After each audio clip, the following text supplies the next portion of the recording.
Hello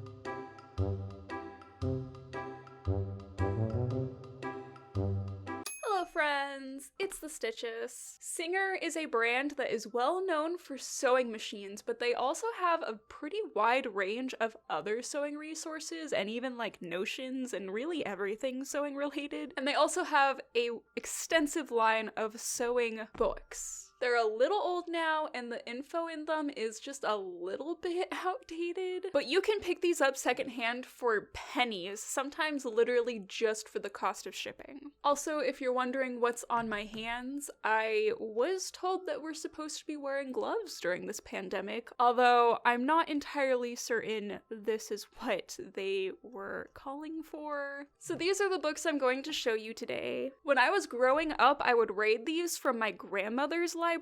She had almost all of them, although I don't think I remember tailoring being part of what she had. Maybe I just didn't steal it, but the rest of these have been favorites of mine since I was a kid. They were all like regularly used by me and regularly used for like inspiration. I just liked to like come home and flip through these after school because they gave me a lot of really interesting ideas. But my absolute favorite of all of these was actually clothing care and repair, and this is the one we're going to spend most of our time on today. I feel like even if you don't sew, just if you own clothing, which should be everyone, then this book will be especially helpful to you. I also just want to specify that I am not sponsored to talk about these books. I'm not here to sell you anything. This is all literally just nostalgia for me. But if you were to buy any of these, this would be the one that I recommend.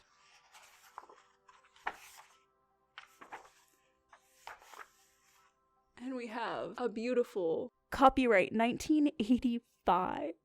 So as you can probably tell from the table of contents, this book is less about sewing or designing clothes like the other books are, but rather what to do with your clothes after they've already been finished. And the first section is care. Literally the first line in this entire book is care extends wear. Even if you have really amazing quality clothes, the best way to prolong their life is to take as good a care of them as possible. Awareness, more than skill, is the key to developing a routine for clothing care that includes airing, brushing, ironing or pressing, cleaning, and removing spots and stains promptly. Before purchase, examine the quality of the garment's fabric and construction. The hand or feel of the fabric should match the reputation of its fiber. Good quality corduroy is soft, not stiff. Linen is crisp, not limp. Terry cloth is thick, not sparse. The more you comparison shop, the more familiar you will become with the quality of fabrics. A clothing care routine extends the wear of your wardrobe and saves you time by preventing problems. Clothing care means more than regularly washing or cleaning your clothes. It entails a long-term plan for day-to-day maintenance, including an organized closet and storage for out-of-season clothes or garments that may be saved and passed on to a younger family member. How carefully you store your clothes affects how often and how much care is needed. Have you ever thought to yourself,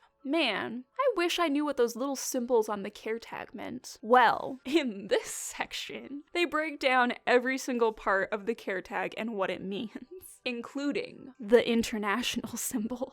Once you know the international symbols, you can read any garment label from any country. So you have that little washing symbol, and that tells you, first of all, if it can be washed in water, and then what temperature or how hot the water can be. And then you have the drying symbol, which is the little box with the circle in it. And then that symbol indicates if it can be tumble dried, what temperature it can be tumble dried at. The triangle symbol is if you can use chlorine bleach, that's what kind of soap you can use to wash it. And then the iron tells you how hot you can iron it at, if you can press it at all. And then the circle is your dry cleaning. If there's an X through the symbol, it obviously means like, hey, don't do that thing. My favorite section in this book is on stains. Obviously, when you buy a lot of thrifted stuff, a lot of secondhand stuff, stains become a much more present thing in your life. Knowing not only how stains can be prevented, but also how they can be treated after they've happened are just skills that I feel like everybody should have. This book has a pretty extensive spot and stain removal guide, and it saved me a couple times. Of course, this only works if you know exactly what caused the stain. Sometimes you just kind of have to look at it and guess. Next, I just want to flip forward a little bit to the section on closets. First of all, can we just appreciate how colorful clothing was in the 80s? I actually really love their example closets. Like, the hardware that they use isn't super impressive. It's just this white wire mesh type stuff. But it's clean and it's sturdy, and the way they have it organized makes it easy to see everything and know where everything is. That is my dream. Install a system that accommodates your wardrobe without being too elaborate for your needs. For example, a woman's wardrobe of dresses requires a different setup from a man's closet of suits, yet a shared closet will need to be adapted to both needs. Of course, one thing that they did have in the 80s was the unnecessary gendering of literally everything. People who are naturally organized will want a compartment for each clothing category, such as dresses, pants, and blouses, with a place for every accessory or article of clothing. For others, an easier way of storage is to divide the closet into only 3 or 4 major clothing and accessory categories. Whatever your goal for a well-organized closet, there are 4 main principles of closet organization you can put to use in any storage area of your home. Keep items within easy reach. Avoid high shelves or low drawers for frequently used clothing. Keep a low, sturdy stool nearby for reaching high shelves. Keep items clearly visible. Use clear plastic storage containers, wire mesh baskets, and open shelves so that garments are easy to see. Store similar items together. Hang and store similar items in the same area. To make accessorizing easier, keep jewelry, scarves, and belts near clothing. Divide and compartmentalize space. Divide space in the closet into smaller categories, designating a place for each type of item such as skirts, dresses, jackets, and accessories. And here we have a few more aggressively 80s closet examples.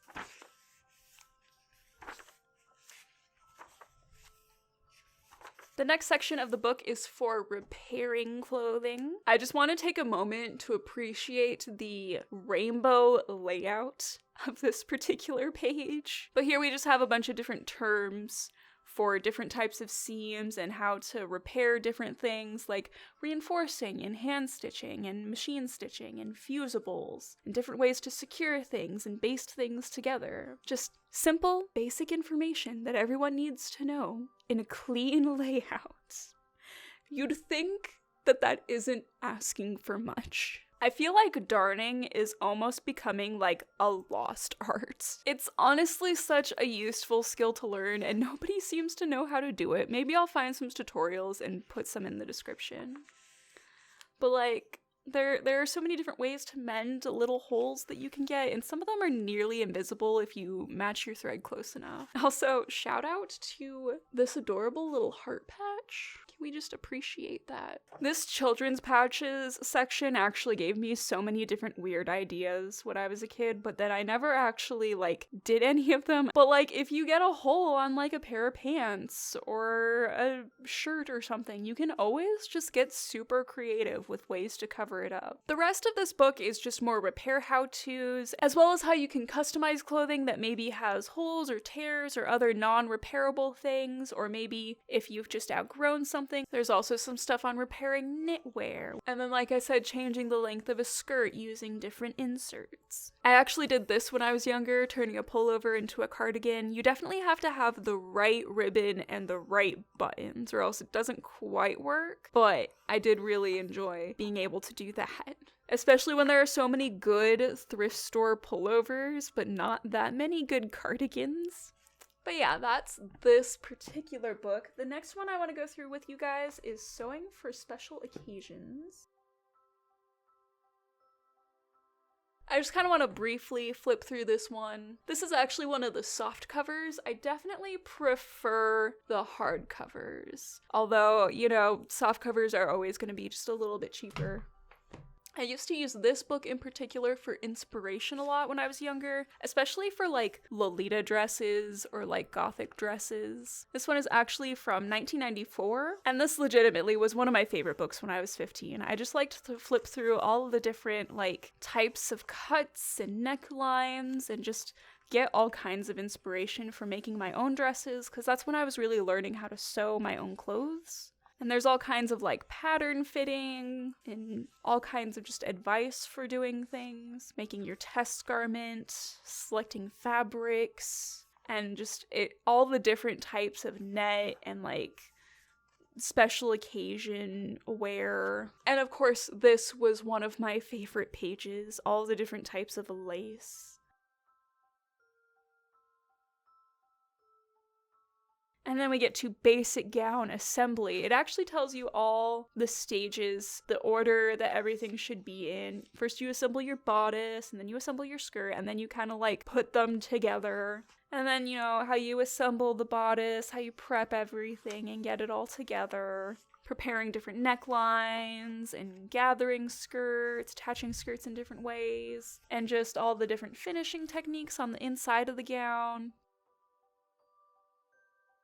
Like, just all the little nitty-gritty things that I wanted to know in order to make clothes look nicer that isn't always just neatly put together for you.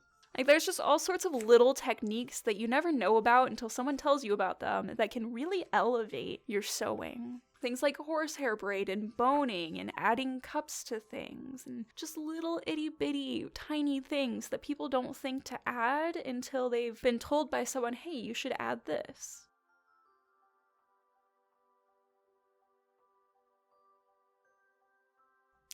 But yeah, that's this book. So many nice little cute little details that I learned how to do based on this book alone. And then even hat making. I forgot that there's a hat making tutorial in here. Yeah. I think it also has petticoats as well. Veils. Yeah.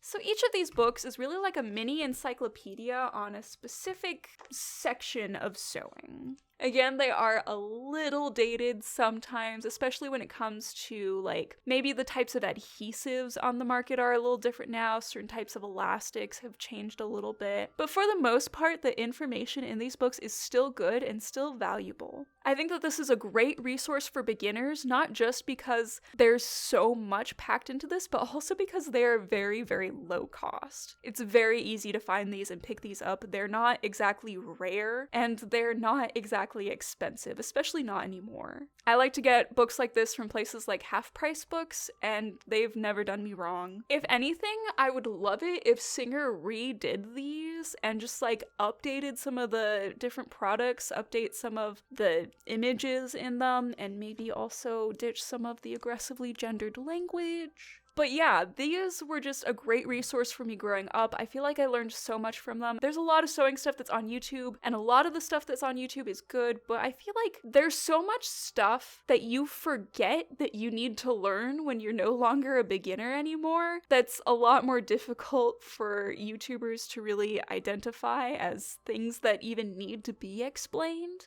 And I felt like these were really good for learning like the things like how to thread a needle, you know, how to do basic things that you don't know until you're trying to do it for the first time. For example, the first time that I ever encountered a princess seam, I was like, how is this? Like, I thought the pattern was wrong. I didn't know. Like, I just didn't know that that's what a pattern looks like. So I hope that this video was able to introduce a valuable sewing resource to you. If not, if you already knew about these, I hope that this was just a fun romp through some nostalgic vintage sewing books. I think old books like this also show us how much our relationship with clothing has changed. Like, nobody really thinks to repair things, let alone buy a book about repairing things anymore. Like, it just used to be normal to mend your clothes and walk around wearing mended clothes. And now I feel like it's not anymore. And I think books like this remind us how new that concept is, because these aren't that old. Like, a lot of you guys were alive and in the world when these books came out. So that quickly our relationship with clothing changed. And I just think that's really interesting. So that's all for today's video. I hope everybody has a good day, and I will see you all next time.